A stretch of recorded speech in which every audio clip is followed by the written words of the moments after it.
22 نیسانی ساڵی 1990 ئەو ڕۆژەی کە بووە دەستپێکی تۆمارکردنی مێژوویەک لە ڕۆژنامەگەری کوردی و تیایدا یەکەم ڕۆژنامەی کوردی بە دیالێکتی کرمانجی ژوور و بە ناوی کوردستان لە شاری قاهیرە پایتەختی میسر دەرکرا.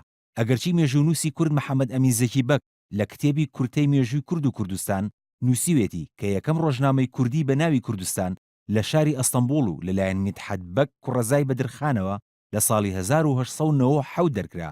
بەڵام شوێنی ناسراوی دەرکردنی ڕۆژنامەکە کە هەموو نێوێندەکانی ڕاگەیاندن لەسەری ڕێکەوتون شاری قاهیرەیە. ڕۆژنامەی کوردستان لەلایەن مێقداد میدحەت بەدرخان شازادەی جەزیرەی بۆتان کە خاوەنەی ئیمتیازی ڕۆژنامەکە بوو هەر 15 ڕۆژ جارێک دەردەکرا و ژمارەی لاپەڕەکانیشی 4 لاپەڕە بوون. ژمارەکانی 1 تا 5 ڕۆژنامەی کوردستان لە شاری قاهیرە دەرکران. ژمارە 6 تا 19 ڕۆژنامەکەش لە شاری ژنێف و لەلایەن عەبدوڕەحمان موبارەک برای شازادە میقدادەوە دەرکران. ژمارەکانی 20 تا 23 دووبارە لە شاری قاهیرە چاپکرانەوە کە لەلایەن سووریا بەدرخان سەرپەرشتی دەکران.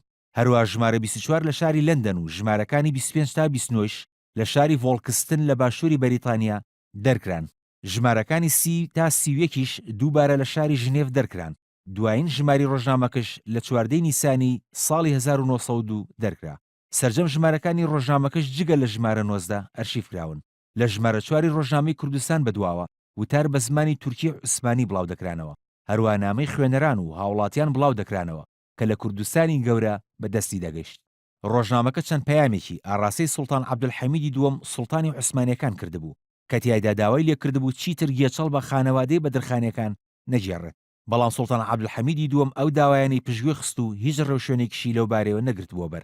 لە نۆی تشرینی دووەمی ساڵی 1970 ڕۆژنامەی کورد تەعاون و تەرەقی غەزەتسی بە دوو زمانی کوردی و تورکی لە ئەستەمبوڵ دەرچوو تا حوزەیرانی ساڵی 1990 بەردەوام بوو.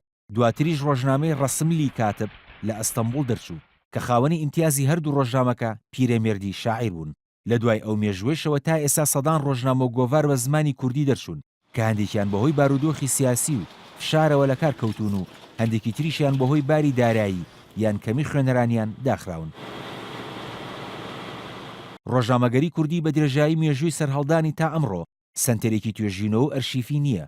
زۆربەی ڕۆژنامە و چاپەمەنیە کوردیە کۆنەکانیش لە ئەرشیف و کتێبخانەکانی وڵاتانی بیانی پارێزراون. هەوڵەکانیش بۆ بەدەستهێنانیان تا ئێستا تاکە کەسی بوون. کاروان شێخ موحسین NRT